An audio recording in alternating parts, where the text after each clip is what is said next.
Yes. On a very low key today. Very low key. Around my country, Super Eagles. Very low key. Upper is even low. All the way from United Kingdom. You can see his face. I'm telling you, people. Very low key.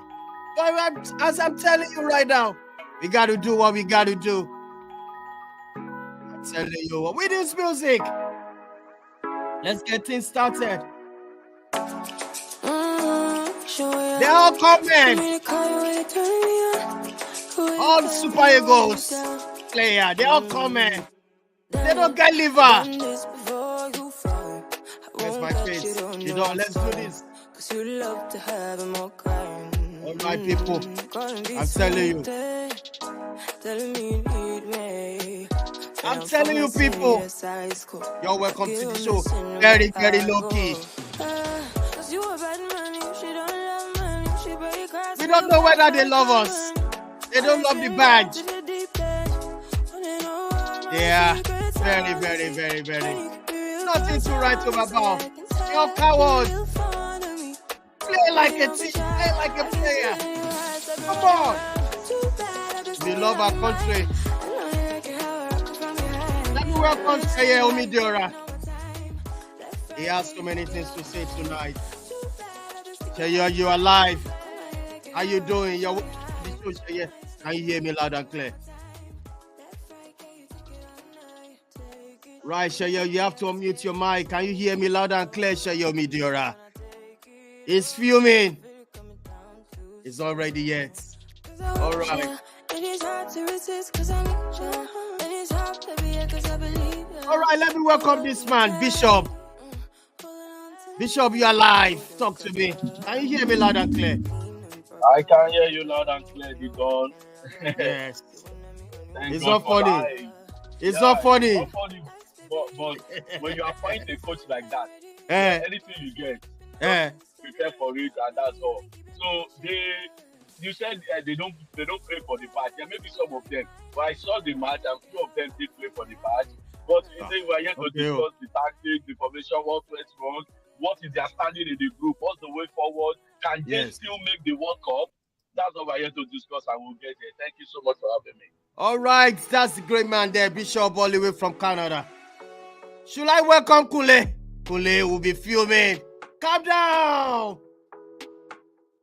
Let me welcome Kule on board. He lives. That city I love so much, right there in Lagos. I don't joke with that city. Do you know what? Anytime I enter that city, my brain always wake up. Don't dull it. I'm talking about Shodi City. That place is where Kule lives. Kule, be careful. What's going on, bro? You're alive, Kule. How you doing, bro? I'm good, Didon. Good evening, and good evening to everyone on this side. It's a hot Monday. It's very hot. Let me put it like it's very hot. Like the sun has just been like it's very hot today, But even worse off, and as you can see, I'm putting on a Super Eagles. Yes. I'm putting on a Super. And coincidentally, it had nothing to do with the Super Eagles. I just felt like wearing it today because I don't send Super Eagles again. Maybe I want to meet them. If they don't want to meet them, no. Maybe I know we that they are hand. But it's good. Yeah, but it's good. At least we are rounding up with the international break, and we can look forward to club football this weekend. But I guess we'll still be unraveling some of the things that happened over the weekend, especially with the Super Eagles. All right, you're welcome, Kule, once again. Let me welcome this man quickly. I have to welcome him all the way from United Kingdom. I'm going to ask him right there in UK how Nigerian feeling. That was the feeling over there. Super Eagles in the mud right now. Welcoming this great man, Ope Adebari, looking fresh, looking cool. I tell you, welcome to the show, bro. How's it going? Thanks. Super Eagles, Very we are well, here. thank you, Don. It's always a pleasure to be on ISTV. Nobody cares about the Super Eagles right here. Nobody cares. It's all about the three Lions. Yay! And really, the Super Eagles have given us no reason to even care about them because of their recent performances. No. Quite sad, but yeah, it is what it is. All right. You're welcome to the show, Okwe. Thank you for joining us on this show. Robbie, can you talk to me? Do you hear me loud and clear? Can you hear me? I'm telling you, I know you are. You witness everything right there from Ibadan. Good evening. It's good to be on the show. And of course, I don't know. Right here in Nigeria, well, Kule is also in Nigeria too. Right here in Nigeria, it is very, very serious. A lot is going on in the media space. Every media outlet in Nigeria. Oh, okay, sorry. Okay, Kule is in Oshodi. So every media space they are talking about the same issue. And a lot is going on through the mind of people. Yeah, Lesotho one. Okay, congratulations. So, looking at the fact that 4 points have been dropped, the question on the lips of everybody is: can the Eagles qualify? And what can they do to topple South Africa, who plays tomorrow? South Africa plays against Rwanda. Should South Africa win that match, Nigeria officially is in serious trouble. Yes. You're welcome to the show once again, Robbie. Let me call on this. I don't know, Sheye. Can you hear me loud and clear? You're live. Good evening, Didon. Good evening to everybody. It's great to be back. I think we'll dissect the Super Eagles. There are 2 consecutive draws.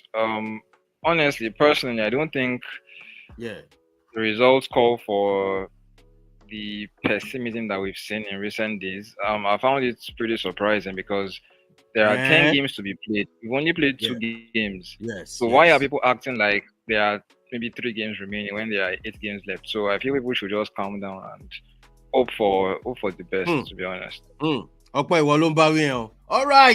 All right, you're welcome to the show.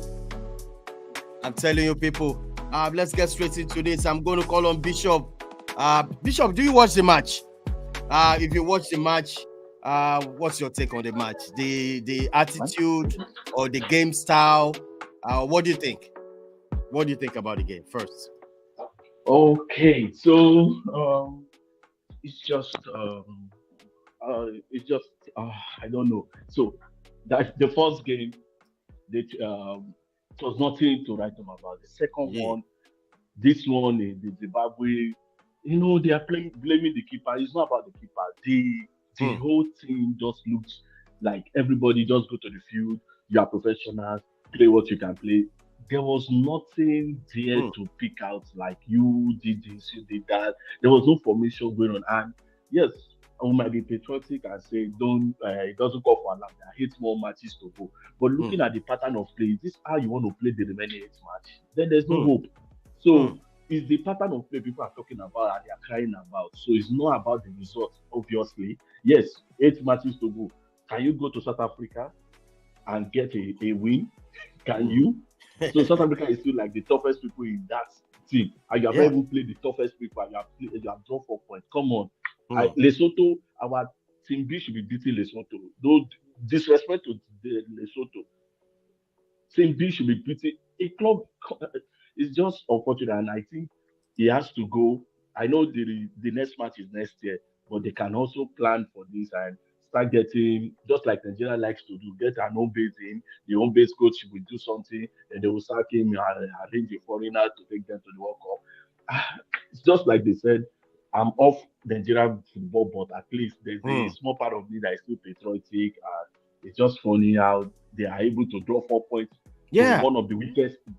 They dropped 2 points to one of the weakest team at home. Not even in the at home. Then, come on, that's unforgivable. So all right, Sheye, you can hear that. I want you to jump into this. You said you want to. Let's dissect it.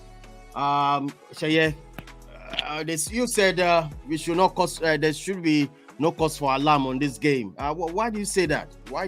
Because most people have seen on social media. I could see the game. It was nothing to write home about. Is that what you want to talk about, Sheye? Let's dissect it. Yeah, to be honest, Kunle knows very well that I tend to focus more on performances than results at times. And to be honest, we were poor against Lesotho, and then we're awful. We were egregious yesterday against Zimbabwe because I the patterns of play were actually not clear. You could see clearly that the players were improvising. There was really little or no tactical input from the touchline. And I'm surprised. I've been surprised by a few of the coaches' selections. But I feel ultimately, I've seen several calls for him to be sacked. I personally don't think he should be sacked yet. His contract expires in February. The smart thing will be to let him go after the AFCON. After all, I think he was the one in charge when we were playing the qualifiers. So let him see his contract through. And then when February comes post AFCON, let him go and then get someone else in. I think he has made obvious tactical and personnel um,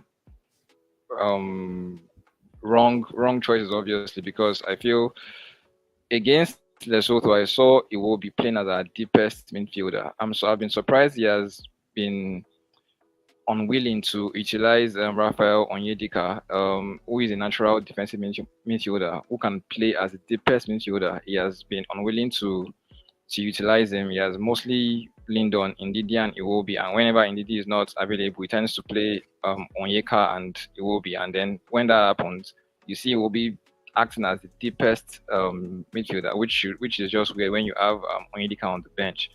And then he talked about players not having chemistry and cohesion after Lesotho. And then yesterday he made several changes to the team. He sprintly dropped the likes of Iheanacho, who was more or less our best player against Lesotho. He dropped him from the start against Zimbabwe, then brought him on when we were behind. So the two things that have been a bit surprising, and then obviously the goalkeeping situation has been strange.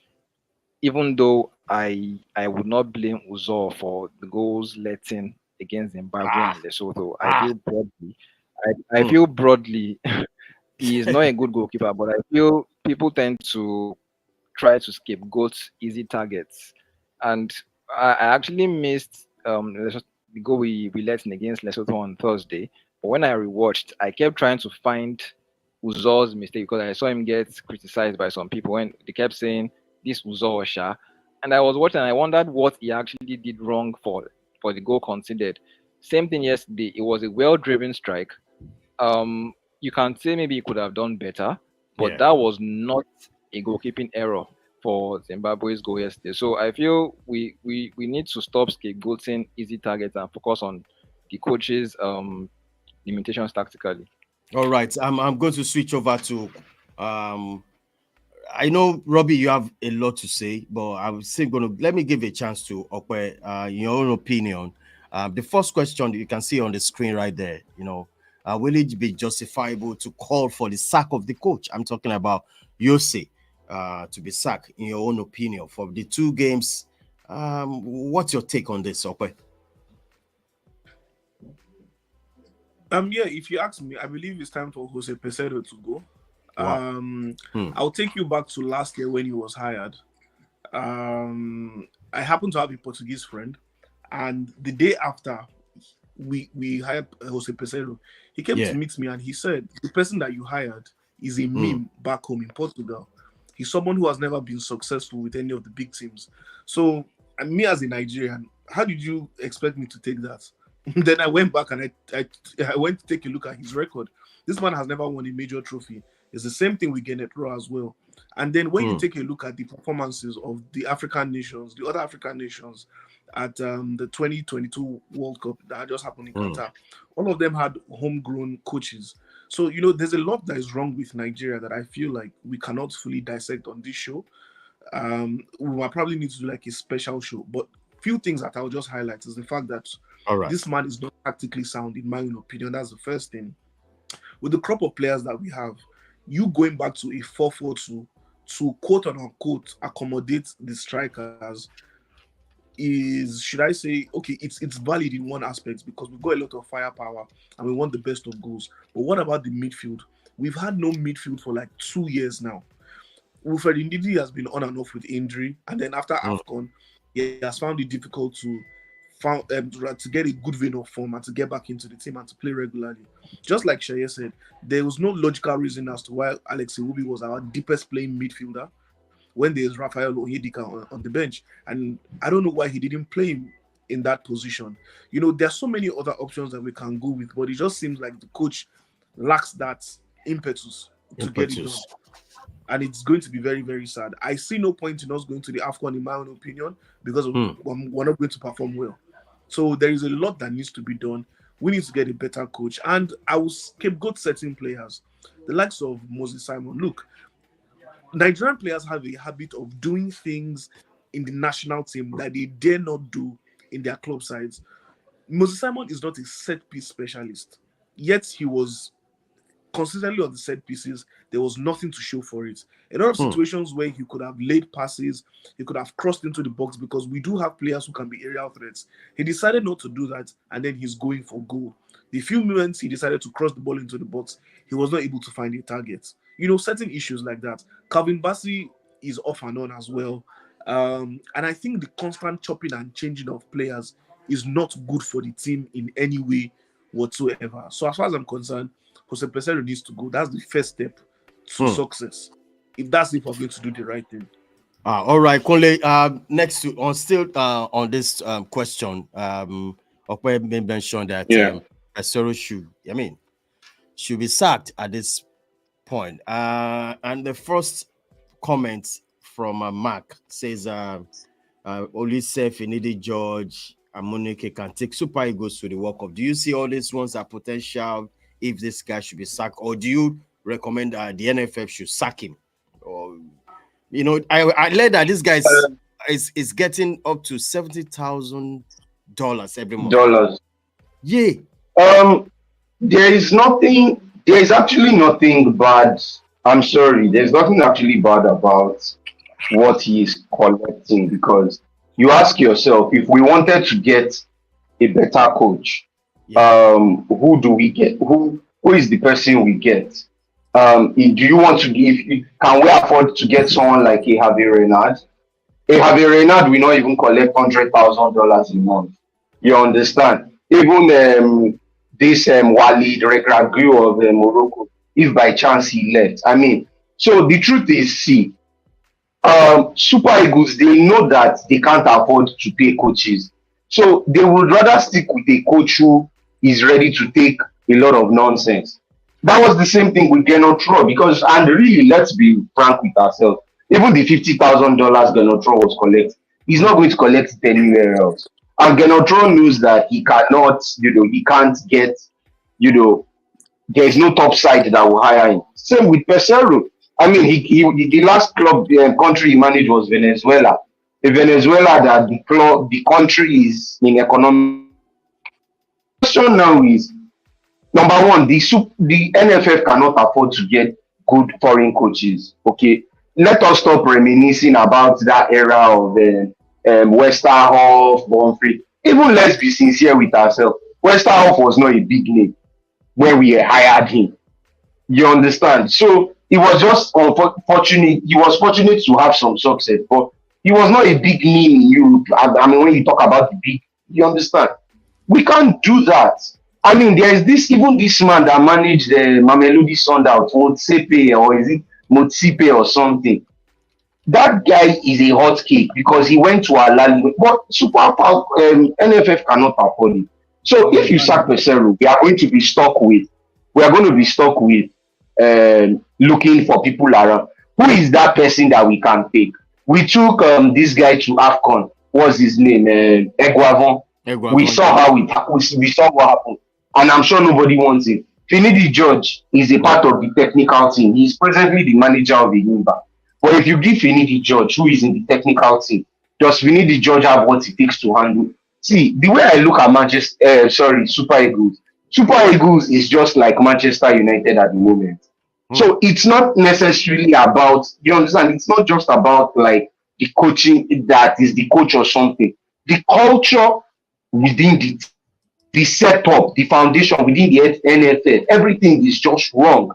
So the truth is, even if you bring another coach, what's the guarantee he's going to perform? And don't forget that the NFF owes you. So you imagine now, is it Renard you want to go if you are able to get him? Or a Motipe? Or a Regragu? Or whoever coach we get? Is that who you want to get? That's why the likes of Peseru or even a Rock can take the job. Because they know that, okay, we might not pay you for 6 months, but maybe after 7 months, we pay you all the backlog. And they can go with that. But with that kind of mentality, let's ask ourselves, do you really think the manager himself will want to give his 100% when you are not paying him when due? You know, we should actually factor in all these things, because it's not like as if maybe the NFF are doing their own part. Okay, things are wrong in the administration of the NFF, and I think these things will spill down into the coaching crew. Let's not forget that the NFF imposed some players. So some of you that are saying, how can he still be playing this? NFF, now them they impose them. And do you want to go against your paymasters when you know that we don't have a structure where the manager has the overall say? Yes, we see what NFF does in age grade. Players who are not worthy to play age grade tournaments, NFF calls them up for no reason, and they must play them because they paid money and all of this. So these are some of the little things that I feel matters, okay? So it's not just about Peseru. If you start Peseru, the same thing will repeat itself. Rinse and repeat. That's what will happen. Odipo. Then I'm going to move on to, I'm telling you, Robbie, this is your moment at this moment. You follow Super Eagles so well. You follow the home base. You follow, let me say, Nigerian League so well. And I was reading a comment from someone. It says there's so many players out there in Nigeria that they can actually give their all compared to all these, you know, other players playing for Super Eagles that are playing like they have nothing at stake. You know, go back to the first question. Will it be justifiable to call for the sack of the coach? That's what is trending right now. What's your point, or what's your take on this? All right. Thank you for this beautiful question. First and foremost, I would agree with Kunle on some of the points he has made. I will actually go for the head of Sheye in the process of making my point. To answer the question, is it right to sack Peseru right now? Let me reference an interview that was granted to an executive member of the NFF board as of this morning. And the answer to that question is no. Jose Peseru cannot be sacked or relieved of his duties. Why? Because the NFF do not have the money to pay him off. So that alone in itself is a problem. Secondly, Jose Peseru's first contract was negotiated at the rate of $70,000 per month. And as of last year, there were issues with keeping up with the payment. And of course, the NFF communications director or media director came out to say that out of the 10 months owed to the man, that the NFF had successfully paid him about 4 to 6 months or so out of 10 months owed to the man. Now, I will come back to the interview granted by the NFF technical committee member or board member in this case. He said, and I quote, that the renegotiated contract that brought back Jose Peseru as the coach of the Super Eagles has been downgraded from $70,000 to $50,000 per month. So he's no longer earning 70K, he's earning 50K now. And unfortunately, he has not been paid a dime of that money. So equals to if you say, Jose Peseru, thank you for your service, pack your bags and go to your country. Expect that FIFA will be knocking on the door of the NFF, and that means a potential ban for Nigeria. So Ole, it is. Do you agree? The guy so it is a serious. So it is a serious. And you want the man to perform. That's what I'm saying. Imagine you now downgraded. Imagine you owe $20,000. And you now want the man to, and you've not paid it, and you want him to perform. It's not possible. All right, sorry, Robbie, continue. So it is a serious bind that the NFF have found themselves right now. Now, going to the team in itself, somebody dropped a post that was after the 1-1 draw against Lesotho, and the person said that the players currently in this team do not understand what it means to play for the Super Eagles. And I will reference a couple of other countries. We all see what players like Ronaldo brings to the Portuguese national team. We all see what player, what's his name? Romelu Lukaku might more or less be like redundant at club level, but Romelu Lukaku gives everything for the Belgian national team.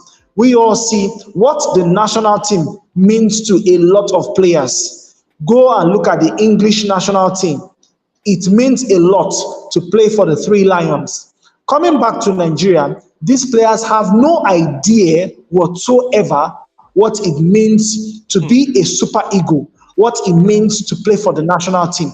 Hence, the shenanigans that we see at the national team level. And quoting again what Kule rightly said, the NFF, in one way or the other, undermines the authority of the coach in terms of the kind of players they invite to camp. Let me quickly also reference an issue that happened last year, that was during the Nigerian versus Ghana game, a crucial game that the Super Eagles needed to win to qualify for the World Cup. And I quote once again, Odionjude Igalo said in an interview with a very good friend of mine that is also a journalist, he said that about an hour to the match between Nigeria and Ghana, somebody who was not even a part of the technical crew walked up to him in the canteen where they were having their lunch for that day, or was it breakfast, and he said to him, "Bros, no vex, you no go play the match today." And the person walked away. And Odionjude Igalo did not play that match. So it tells you that a lot is going on behind the scenes. Coming back to the player once again. Now, this is where I will come for Sheye. If you are saying that people are scapegoating Francis Uzoho, I will not agree with you at all on any pedestal. Why? For the two major tournaments that the Super Eagles have failed woefully, let me quote the last AFCONs. Look at how far the shot that was played by the Tunisian player that beat Maduka Okoye. 1. 2, look at the shot that was played by Thomas Partey. This is somebody we all know that his shot packs a lot of punch when he gets it right. And I'm so happy that Sheye is on the program to also link to that attestation of what Thomas Partey, on a good day, when he hits the ball and he hits it right, we all know how much damage it can do. Look at what happened to that goal that was scored by Thomas Partey against Nigeria in Abuja that led to that 1-1 draw that knocked Nigeria out. Let us go back to the game that was played yesterday. Look at where that shot or where that free kick was played from. Haba, Sheye, let us look at things critically. I don't hate Francis Uzoho. He's not my family member. I have nothing against him. But as a goalkeeper, my father, that is a coach, is a goalkeeper by training. And he says some things that as a goalkeeper, you must get some basics right. I have seen my father keep. Yes, I will not say he's a perfect man, but I will tell you for sure, the man knows his straight. And I've learned so much under him. As a goalkeeper, there are some things you should get right as a basic. As a defender, there are some things you must get right as a basic. As a midfielder, you don't have the luxury of dilly-dallying on the ball. You are more or less a conduit that makes sure that the transitioning of defense to attack goes smoothly, and you must get your passes right. That is one of the few things that makes you as a midfielder a good one and an effective one. As a striker, the rule of the game states that in the box, you do not have the luxury to control and start dancing over the ball. Your job as a striker in the box is to make sure that the only touch you make is effective and, of course, is deadly. Quickly, let me wrap up my point. Talking about Francis Uzoho, he had every time in the world to look at the trajectory of that ball and decide if he was going to parry, if he was going to punch, or if he was going to do whatever it is he wanted to do with it. It is terrible that a ball from that distance will beat a goalkeeper. Can it beat any goalkeeper on another day? Well, we will not know because we cannot have that time to test every other goalkeeper. But it tells you that for the antecedent of Francis Uzoho at the national team, it calls for a serious concern where a coach will sit down and say, okay, young man, you have had your time. During the last international break that we played against Saudi Arabia and Mozambique or so, Francis Uzoho was the goalkeeper that more or less played all those times. What happened to other goalkeepers that were invited to camp? So when you have these international breaks, it gives you the opportunity to test as much talent as possible. But unfortunately, I really don't understand what is going on with the coach. So for Francis Uzoho, I would put the blame for the goal scored yesterday at his feet. The one against Lesotho, he has no blame whatsoever for it because it was a lapse in the concentration of his defenders. That is my submission on this particular one. Thank you. Whoa, that's a sorry. Can I just ask some questions? Yeah. Okay, so firstly, nice one. You spoke about they are unable to afford to sack him now. Does that mean you put the hope of millions of Nigeria on the price of a man that you cannot sack him now? And also, if you keep him and his contract expire, won't you still pay him that money? I'm just thinking that what's the rationale that you can't get the money now? Or I know there's still some media out there that say they're still owing Genetro. I don't know how true that is. So if you can owe Genetro that much, how can you not see that? It's just like you said, Uzoho is making some mistakes, but the coach cannot change it. Maybe some people are telling him that you can't bench this guy. Maybe, I'm just saying, maybe. So if this guy is a detriment to our football, and because of some amount you cannot take him out, or you cannot because you cannot pay a severance package, are we all going to enjoy this? Is this how we're going to take it to ACON? Is this how we're going to continue? And again, for Uzoho, I don't like picking out a player. So when you pick out a player like Simon Moses, I felt somehow. But for Uzoho, I think, yes, he's not been doing well. But don't let us criticize him for that ball. Professionals, more better goalkeepers have considered less goals than that. Like now, you said the basic of a goalkeeper is for you to do this. Yeah, the basic of a goalkeeper is when the ball is by your side, you protect the side of your foot. But many keepers have been beaten like that. Many good keepers, the Man U keeper that is everybody is shouting on now. So don't let us pick out these players. Let's pick out the man that plays them. Now, just like you said, maybe somebody is pushing him somewhere to play him by force. So that is what we should be looking at. All right, hold on. I think somebody wants to make a call in. So I'm going to display the number you can call if you are watching this. Anyway, it's right time to receive your call. The phone number is on the screen. Let me see, because somebody is trying to call me.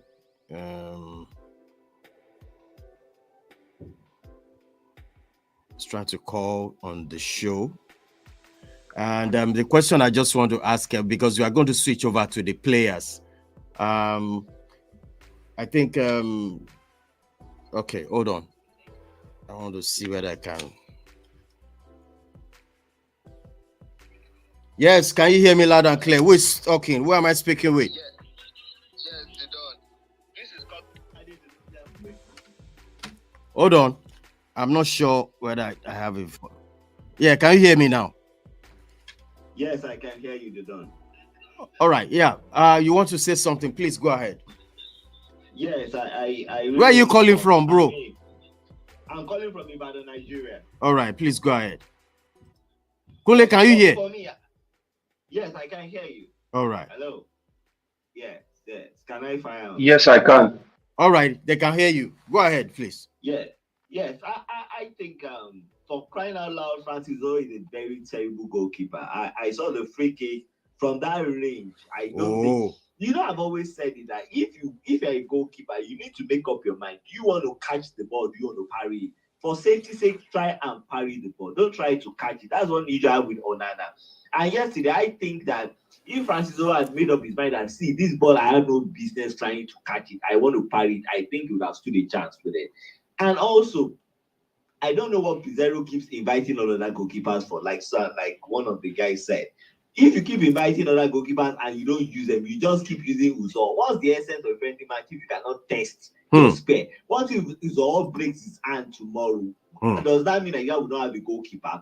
And this idea of I see personally, like keep saying, like Vaz will say, I don't want to jump. If you want to eat frog, eat the one that has eggs that will be nutritious to your body. If you want to hire foreign technical advisor, get one that has got brains. What is this Pizarro thing all about? What is this getting wrong? I mean, these guys are not better than Munike, they are not better than Ulisse, they are not better than Siasia. That's the honest truth. But we just keep hiring foreigners because of the color of their skin. For crying out loud, why? And if fire Pizarro today, fire him, give the job to Finidi George, they can't do worse than Pizarro. That's the honest truth. Yes, you can say that Finidi George is still part of the technical bench. But the honest truth is, does he allow his input? No. We see in these foreign clubs, when you have an assistant coach has a job. Okay, he's the one that oversees, maybe set pieces. We saw it with Arsenal when they scored against Everton. We saw the way Arteta went to meet his assistant manager, because that was the one in charge of the set piece, and the guy kept insisting on playing this particular way. You get results, and they got the results. So are we saying, what's the guarantee that Finidi just impute is being allowed? What's the guarantee that Pizarro does not just say, I'm not listening to you? These are obvious things. So for me, I would say the likes of Finidi George, the likes of Emmanuel Africa, don't even go to Ecuador. You have tried him. He has been tested several times and he has failed repeatedly. So don't even try him at all. If Amadou Shaibu of present memory were still alive, I mean, he would have been our go-to guy, because that's the guy that always builds us out. Yes. We have issues with qualification like this, but unfortunately it's late now. But give this to Finidi George, give it to Emmanuel. The worst that can happen is we go to the World Cup. Because the way it is going now, I can assure you, South Africa will beat us home and away. That's 6 points gone again. 8 points, 4 points. Yes, that's the honest truth. Do you honestly think that these Super Eagles can beat South Africa? Let's not deceive ourselves. South Africa will beat us home and away. So once that happens, how can we qualify? It's not the worst that can happen. See, 2 games gone already. The worst has happened. We have dropped 4 points. To make it can't be worse than that. They have 6 months between now and the next qualifiers holding next year in June, I think. They have 6 months. In fact, let them even start with AFCON. Let them go to AFCON. Worst case scenario, we go come out for first round. And if we don't come out in the first round, if we do well, fine. If we don't do well, fine. But give them 6 months to manage the Super Eagles. Right. Going into the next qualifiers, hopefully they would have gotten a team. They would have been able to put together a team that should be enough to give us a decent showing. For me, Pizarro cannot do anything. He can't do anything. I like Pizarro to take us to AFCON. This guy will not go to AFCON. You get to semi-final because that is the minimal target they gave you. You get to a final, they'll say, we can't fire him, continue with the qualifiers. And at the end of the day, we will not make the World Cup. We will not start crying. It's better. Let's the worst that will happen. Let it happen now. Bring in, if we hire Emmanuel Amunike and Finidi George, both of them put together, let's have a consortium of coaches. Wow. Did it at the, I think, 2002 World Cup. They came with the consortium, Lagerbach and this guy. We can have a consortium of coaches. Put the 2 of them together. You can't pay them up to £50,000, $50,000 per week. Per month. You can't pay them. Both of them together, they will collect 30,000, or you will pay them in naira. Give them 10 million, 5 million. Is that not even up to $50,000? So that's the honest truth. We will save money. And see. So what you are saying now? This coach should be sacked right away. He should be sacked. I'm telling you, he cannot do better than what he's doing now. Let's not deceive ourselves. He does not have. Look at the kind of clubs country has managed. I tell you, the only thing that is stand out when it comes to Pizarro is that the guy knows how to collect his money. Oshoma alone, go in money, will collect his money. That's the only thing about him. All right, because of our time, bro. Thank you for calling us on this show. Thank you so much. We really appreciate this call. All right, thank you so much. Keep watching. All right. Yeah, sure. All right, please let me quickly chip in this. Let me just quickly chip in this very important piece of information. All right. Looking at the South African team, 8 of the 11 players that started against Benin Republic are based in South Africa. 8 of the 11 players that started that match are based in South Africa. This is the breakdown of those players. 6 of them play for Mamelodi Sundowns, the current league leaders and the defending champions of their league. 6 of them plays for Mamelodi Sundowns. 1 player plays for Orlando Pirates, one of the best teams in the South African league. 1 player from Super Sports United. The remaining 3 players are based abroad. Percy Tau is with Al Ahly of Egypt. Another player is with the Minnesota Timberwolves in the MLS right there in the US. And the 3rd foreign-based player plays for Tondela, that is in the Portuguese league. But Nigeria has decided to neglect the MPFL as it is, where there are arrays of talent, and of course start chasing after foreign-based players because they feel those are the players who will get the job done. Playing European-style football on African soil, it will not work. All right, Kunle, let me quickly ask you. Look at this table. Sorry, Don. All right, okay. All right. Can I? Question. Yeah. Robbie, okay. I would love to respond to what Robbie said. Do we have players that have enough quality to help us, the Super Eagles, to compete on an international level? Sincerely speaking. Yes, I will give you an emphatic yes on that level, sir. Wow. Yes, sir. There are players who can get the job done. Squad that can help us compete at AFCON, not even the World Cup. Yeah, I didn't get you. Can we get a 3-man home-based team that can help us compete at AFCON, not even the World Cup? The issue is everything we're saying right here is all in theory, but there are talents wasting away in the MPFL. And of course, nobody is talking about the league in itself. Are we talking about goalkeepers? You have goalkeepers right here who are far, far better than Francis Uzoho, not just because, we're just trying to scapegoat the man, but in terms of their performances, there are video evidences to show that these goalkeepers are rounded and will even do the same job and do it even better than this person. All right. You want to say something quickly because of our time? I just wanted to respond to what Robbie said. You see, people always bring up that South African narrative, and I want to say South African narrative cannot work because the bulk of South Africa's players have always traditionally been based in the PSL. You understand? So it's like, you don't understand, it's like you saying Senegal or Ivory Coast should be looking towards their own. We have a lot of Nigerians. I mean, we even have Nigerians in diaspora, a lot of them who would want to play for the national team. So the truth is, and don't forget that even these players in the NPFL, how many of them want to stay in the league? Because you see them that at almost every desperate move, they would even move to next door Benin or maybe Ghana or Cameroon to go and play, or even Sudan, out of desperation because of how conditions are in the league. But you look at it in South Africa there, the league is well organized, it is well structured, they pay them very well. So those players actually have no reason to leave because they are comfortable there. It's like the same thing in Egypt, in North Africa. Do we have that kind of structure or system here in Nigeria? We don't. So you just coming to say that we are going to have MPFL players that when they go to Europe, they will probably even still have to play academy football in that team or something to get them up to grasp. Because you know that the standard of training and education that we get, that's why you notice most times that what they do is instead of getting MPFL players now, clubs in Europe prefer to go for academy players because those ones seem to have some basic or it seems like they are better developed. But it's like when you come to the MPFL now, it's like it is a downgrade for your career. When was the last time? At least we had the likes of Camp. How many of them who have the basics in the MPFL? There are players who have the basics in the MPFL. It's not a case of how many of them. Are you saying that even as, let's say as a journalist, if you transverse the 20 teams in the NPFL right now, are you saying you will not get at least one player that more or less ticks the box for you? Even shooting stars that I cover right here in Ibadan, plus I can give you 4 good players from that team. Rema stars that I cover almost every week in, week out, I can give you 4 players from that team. So leaving the narrative and saying that MPFL players will leave and they'll start going to academies, it is more or less like as if you are insulting some of these players. So right, some guys, of them have the basics. Some of them have the basics.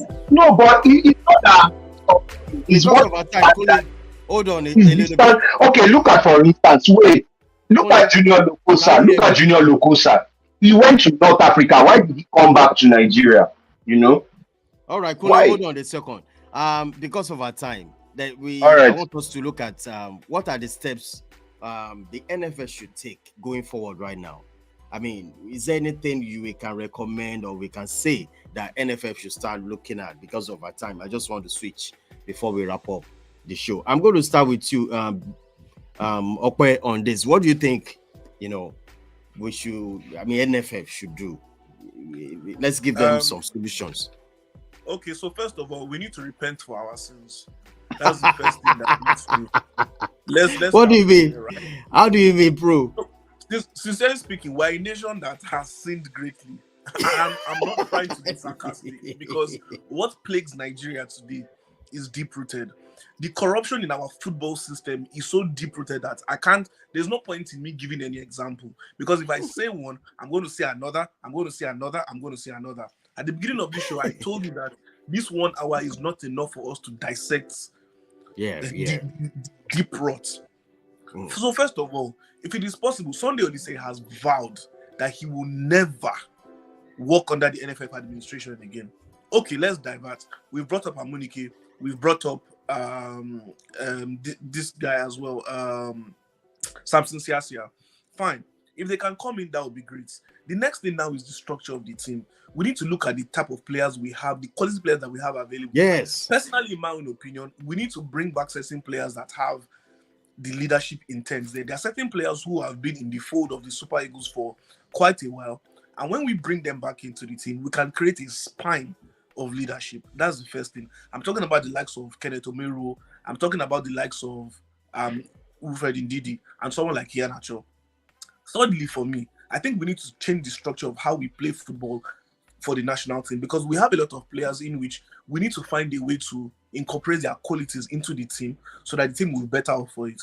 Personally, I've been saying it since the last AFCON. I think a 3 at the back would do us a lot of good because of the type of players we have, and also to accommodate the forwards as well, because we have brilliant forwards, but we need to bring the best out of them. Victor Boniface was laboring against Lesotho. Mind you, with all due respect to Lesotho is 206 places behind the Super Eagles, and we could not give a befitting showing against them. It is shameful, to say the least. So those are my 3 points, and I believe they would, to an extent, help the team greatly. All right, Sheye, what's your take on that? What's the steps the NFF should start looking at going forward? Well, I think I have a question for Okwe. If we opt for a 3 at the back, who would he utilize at wing back? That's a question for Okwe. But just to answer your question, I think I feel on paper we have a decent to good squad. Even midfielder, people tend to have issues with. I feel if we utilize the right players in the right positions, we actually like which players are you looking at?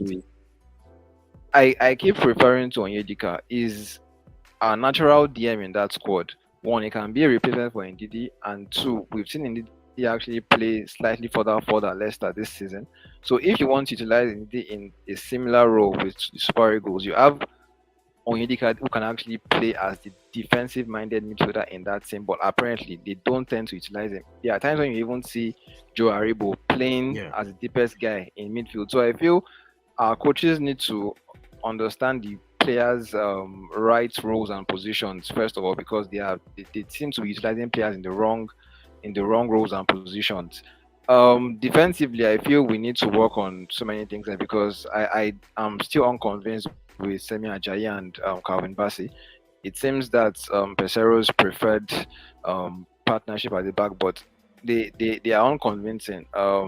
They tend to lack the recovery pace at times, particularly Bassey, who in some instances you see him do some things really well in how he recovers the ball, in how he marks, but also in other instances he can be a bit rash. He can be a bit labored now in his movements with and without the ball. So I think that needs a change. I totally support bringing back Omero because I feel at AFCON, was it 2019, he was actually arguably our best player, probably our best defender. So, and I know obviously a bit of time has passed since then, but I don't think the current options are better than Omero. So personally, I would bring in the right players in the right positions, try to integrate Onyedika in the midfield because I feel with him in our midfield, we're actually going to see some slight improvement, and also the coaching needs to improve because against Lesotho and Zimbabwe. But do you agree that this guy should be sacked? Have I asked you the question? I mentioned it in my opening. I don't think he should be sacked. I feel just let him see out his contract because we saw what happened the last time when we sacked Genotro just before AFCON. We brought in Austin Iguavon who did little or nothing. So his formation was largely just more or less passed to Simon and then inshallah and hope for the best. And then when Simon more or less when he lost a bit of his impetus, we saw a dip in performances and results. So I feel so I feel just keep him there, let him see out his deal, and then look for someone new when February comes. All right, please smash the like on the video anywhere you're watching us. All right. So just a question, a response to Shay's question. On Friday, we heard Kunle sing the praises of Bright Osayi Samuel. In my own opinion, he's a decent fullback. Ola Aina plied his trade at Chelsea under Antonio Conte as a backup fullback, someone who can play as wing back. Throughout his time at Torino, he was playing as a wing back. So that's a fantastic option in my own opinion. Tyrone Ebue, we know he's bad defensively, but he's somebody who can play as a wing back as well. Honestly, there are options, Shay. There are options. It's just all about having a good coach, giving this team a good structure. The truth is, Ajayi is more of a sweeper, so he needs someone who is more of a senior man, someone who's like a Thiago Silva beside him. And basically, I want Thiago Silva is Kenneth Omeru, as the case may be. Calvin Bassey is a different case because honestly, that guy will make a very good career in the NNL. All right, I'm going to switch over to Bishop. What do you think the NFL should do at this moment before we wrap up the show? I'll ask Kunle. Kunle is very close to NFF. He's wearing the jersey and the cool. Listen to it. But Bishop, talk to me about. No. Please, I'm from Lesotho. Please. I'm a Lesotho one, please. Okay. Don't sell out Kunle to angry Nigerians. Don't let them go out. You only be careful. All right, Bishop, I'm listening to you. Yeah. So just straight to the point. When they say keep him to AFCON, now let's give the new guys the AFCON to prepare. Let's not expect anything from the AFCON. Okay, let's leave Pesero. Let's put the scenario. Pesero takes them to AFCON. They were knocked out in the group stage. You now sack him. A new manager comes in. He doesn't have time to prepare for the qualifier. Why not use the qualifier as the test match why not use the AFCON as the test template for those new guys that are coming? Just like you said, you can put 2 or 3 guys together to manage it. You don't have to put one person. You can just do like a caretaker team. Just let them have an understanding. This is your mission. To me, I feel it should go. It is on. If we can't forgive it. Lesotho, I disrespect them. How can you draw to Lesotho in your town? I wish it was in Lagos. They would have sold all those players and the coach bought it. This is not acceptable. He has done a sackable offense. He should go. Now, when they said there is no money to pay him, if his contract expires and you are still in it 6 months, 7 months, would you still pay him? That's still the argument. You still pay this guy. Find the money anywhere else now. Come to a compromise. I know they are still in Genetro because he's flowing around the corner. Find a compromise. Oh, okay, we'll schedule your payment like this. find a compromise and give him, let him go. Put a caretaker team together, let them go to AFCON. Thank God AFCON comes before the other qualifier. 8 matches is a lot of time. If they beat South Africa home and away and other teams, they will still qualify.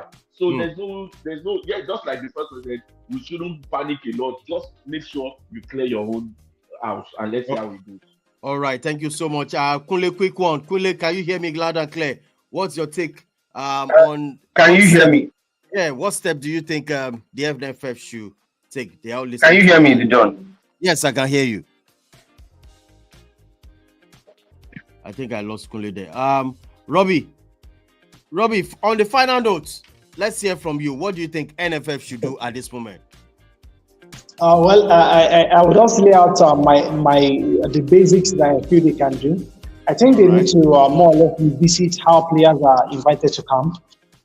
This political input that is more or less like the undertone around how players are invited should be totally removed. If a player is good, let the player come to camp. If the player is not good, let that player go away. And I think it is also, if they can put in a clause where they tell you that as a footballer or as a player who represents or who wants to play for the Super Eagles, you must command a starting shirt in your club, or you must make a total amount of appearances for your club to be considered for the Super Eagles. I think it's going to go a long way to motivate these players. Quickly, looking at the South African setup in cricket, they have what they call a quota system. If you're going to run a quota system where you say, okay, fine, we're going to give 60% to foreign-based players and 40% to homegrown or Nigerian-based players in the MPFL, so as to make sure that there is a balance and, of course, encourage healthy competition, I think it's going to go a long way to help the team. All right. This is how far we can go. I lost Kunle there. Well, thank you guys. I'm going to sign you guys out right from here. Robbie, I want to say big thank you to you. I'm going to do. Thank you so much. Thank you. I think before the end of the international break, we have to set up another call, maybe calling show from the Instagram aspect, because we couldn't launch Instagram. People want to hear, what we're discussing on Instagram before the weeks runs out. We could come up with a show on that. All right. Thank you so much, Robbie, on this. All right. Thank you very much. All right. Okay, Barry, please, no vex. We are still Nigerians. I know if vex. I know if Nigeria matter. Make I no go. Yeah. Nigeria will be fine. God bless Nigeria. All right. Thank you so much, bro. One love. All right. Bishop, it is what it is. It is what it is. It is what it is. All right. Friday we'll be back with our European days. Yes, I can't wait, man. I can't wait. Thank you so much, Bishop. All right. Teye, always one love. Thank you so much for joining us on this one. Thanks, Don. Always a pleasure to be on ISTV. All right, one love. People, smash the like on the video. This is how far we can go tonight. What do you think? I think I put up 3 questions. Is it a problem of the players? You could drop a comment. If it is, all right, I put with solutions. What do you think going forward the NFF should act upon? And also, do you think the NFF should tag Jose Pesero? Please, your comment is very, very essential at this moment. Please smash the like on the video. They call me the Don of Sport Entertainment. This is how we do it. This is how we grow our vibes. We always on social media, all social media handles. I'm talking about Instagram is still One ISTV, and also on Twitter is still One ISTV. On Facebook as well too. It's also One ISTV. Big shout out to all my fans, all our followers, anywhere you are, and also a big shout out to my dad. Today is his birthday. One love, Dad. I love you so much. Take it easy. All right, this is how far we can go. All right, on to the next one. Bye for now.